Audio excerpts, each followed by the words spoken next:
We've got 2 or 3 minutes for a little break, take a drink, and then we will have the next presentation.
Welcome, ladies and gentlemen.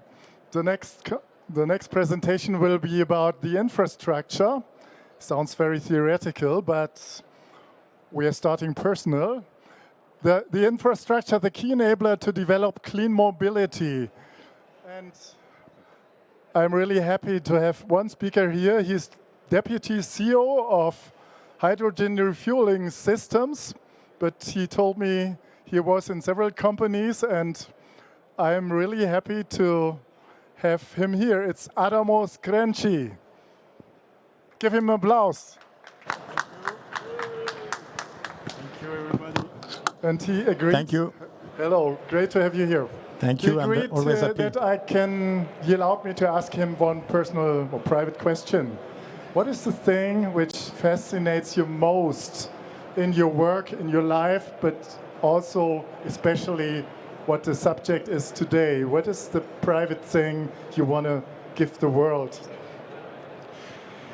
Not a simple question. Of course, try to say in simple words. I think we have, each one of us, to create an impact. I think I spent more than 30 years in this hydrogen landscape, starting from the lab in fuel cell, and we are now starting to see the real work. They sometimes call me recently the hydrogen COVID, because I disseminated hydrogen a little bit in different companies, coming from Air Liquide to Total Energy and to ThyssenKrupp recently. So I put this virus. I think it works. We didn't find the antivirus yet. I hope we will not find it, and we'll find solution for our children and probably our grandchildren, because we have to accelerate and time is running. Okay, that's a good statement. So continue with the talk. I have a short talk here. Yes. So yes, I told you, but this I'm going to repeat. Electrochemical engineer and working in all the value chain of the hydrogen, from electrolyzer to fuel cell and pipeline and all that stuff. This is something I like to remind, the 7 roles of the hydrogen. I think all of you know that. And we talk a lot about, first, to be the best friend of renewable. And I always say also, hydrogen is the best friend of renewable because more renewable will need more hydrogen, and more hydrogen will need more renewable to produce it. So they are going all together. This is the first step. And we develop a lot. We talked about, I think 2 weeks ago, there was a big meeting in Europe for the 100 gigawatt electrolyzer. Just remind, let's say 5 years ago, the world market was 500 megawatt. So going to 100 gigawatt is a big step. And you know this slide, and it's coming from Hydrogen Council and all taken. And then on the other part of the value chain, we talk about a lot of application. Steel is coming, green steel, green ammonia, green chemicals. It's not more the lab scale. Mobility and make electricity again, store electricity, etc. There is one part that I think we under-considerated. This is the transmission and the transportation and all the infrastructure. We develop a lot, production, and we will have hydrogen at low cost without CO2. And we are developing the application. We need to think about transportation and storage. One example, to transport 1 megawatt hour of energy, it costs 15 times more in electron compared to gas. We know that. The whole world of battery is 10 gigawatt hours of energy storage. 10 gigawatt hours divided by the 25,000 terawatt hours of electricity we produce in the world give you 10 seconds. Which electricity is only 20% of your energy. So it gives you 2 seconds of your energy need. We are going to increase a lot, but never like gas or liquid that we need to transport energy and to store energy. This is what is missing, honestly. What also has been very accelerating is the massive deployment of the offers. 2 years ago, if you look at people that can supply vehicles, I think you find a couple of names, but only 2. Hyundai, Toyota, Alstom, One Train, you know, not so many players. And this also was slowing the development of the hydrogen because there is not so many offers. Today, increasing a lot. Everybody has a hydrogen roadmap for the mobility. And recently also, which is key for us, for example, in France, Renault Scenic, which is everybody's car, they start to look at range extender at hydrogen. So it's key to see that there is a big acceleration during the last couple of years. And we need that. We need that because we need all the usage and all the application. And you see also BMW and Aston Martin. Huh? When you fill your car at a filling station, Berlin, Munich, whatever, typical price is 10 euro per kilo. The molecule is 1.5. To produce hydrogen, below 1. You know, if you go to gray hydrogen is below 1, and if you go to green, today they start to make projects that will be at 1.5. Probably not today yet, but this is a target. And so you see on the 10 euro per kilo, and somewhere it's more than 10 euro per kilo, you have 8.5 euro that is related transportation and distribution. So we did a lot on the production. This is good. We reached this 1.5, which is soon achievable. We have to do the same, because 10 euro per kilo is not sustainable. We need to decrease that, to divide it. You know, there is a big, nice name, Fit for 55. Everybody heard about Fit for 55. In my company, I say Fit for 55 is divided by 5 in 5 years. This is my Fit for 55 target. We have to decrease that cost. And look, 15 years ago, most of you also have been in the renewable. 10 years ago, the PV price for a megawatt hour in France was 450 euro per megawatt hour. 10 years ago. Now it's 40, divided by 10 in 10 years. So it's possible. It's really possible. We have to do the same.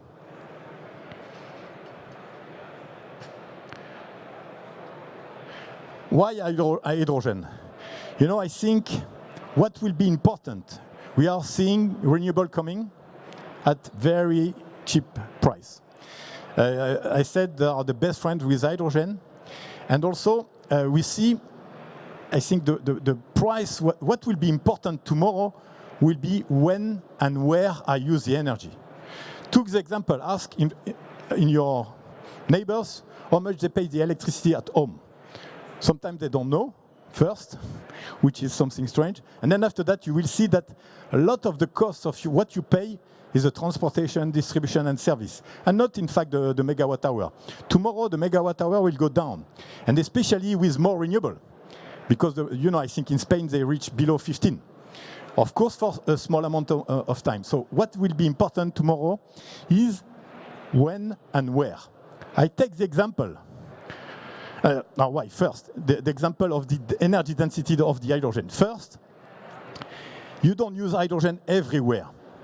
Where it makes sense. You don't have to oppose the technology together. Some technology are good with hydrogen, some are good with battery, some are good with synthetic fuel. So you need to make the best choice for each one. And when you need hydrogen is where you need a lot of energy.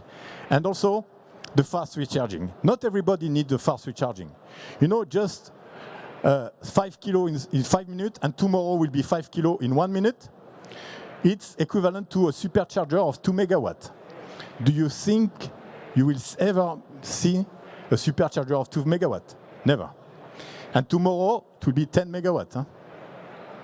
So 10 megawatts of supercharging will never exist. So in terms of energy. That's the two key drivers for hydrogen for mobility. Not putting hydrogen everywhere in all the applications, but these are the key ones. And as I previously said, where and when is more important. I took this small example. You all know that, huh? We are buying billions. In France, in Germany, I think in France was 4 billion last year of this one.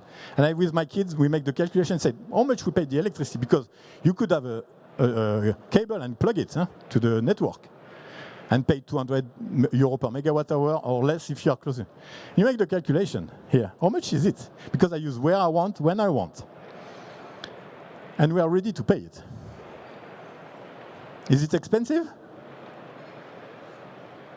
200,000 euro per megawatt hour. No, we pay for it. So what is important is the value you create and where and when. And so the hydrogen can play a big role in that sense. HRS, in a few words, we are building a new factory, 15,000 square meters. You know that I think in the last 20 years in Europe, we have installed close to 250 filling stations. Will be in 20 years, so maybe something like 10 filling stations every year in all Europe. We are going to produce 200 filling stations per year in this new plant. So it gives you the scale we are producing. We are a partnership. That's why we are also linking up partnerships with different companies. We want to work with all the value chain. Can be Hafner, can be the taxi hype, in Paris. Of course, we are really French for the moment, but trying to expand. And also a collaborative R&D platform. We'll have 3,000 square meters open to collaboration. Everybody is looking for partnership to test compressors, to test generators, electrolyzers, etc., vehicles, and testing. So we are doing that.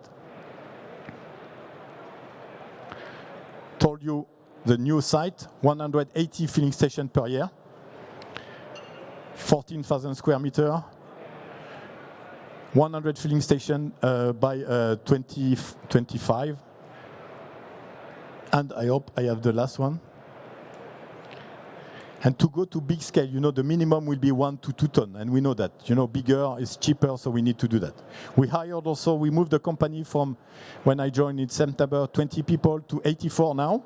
And we created all that value. So it's important, the infrastructure is important. Why? Because if you take the map, you cannot survive like that. We need to bring something that has a European view of the infrastructure. We need to scale up to bring costs down. Competitive, of course, more filling station. Should be a real European rollout. I think it would be good to create a plan of, let's say, 5,000 filling stations, which is not a big number, to put 5,000 filling stations and 50 or 100,000 vehicles, which are not big numbers, but to roll out and to show the vision and the commitment. You know, I just remember also how Europe, what are the fundamentals of Europe? Was coal and steel, which created Europe. I think, why don't we try to do the Europe of hydrogen? Ready for the question? Maybe it was too long.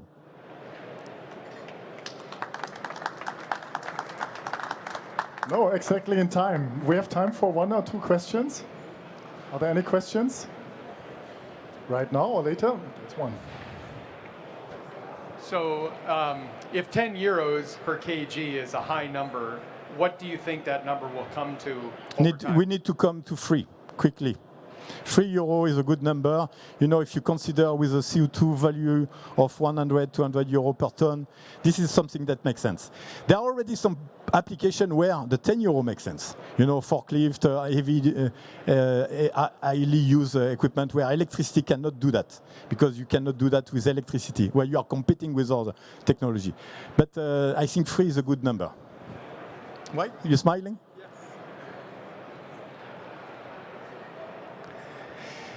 But these are also, you can discuss a lot about, you know, same story with the small battery. The price is one aspect. The regulation also is another one. Because you pay 250,000 euro per megawatt hour in your small battery, and you do it. So it depends on the value you are creating. Okay, thanks a lot. Adamo, Screnci. If there are more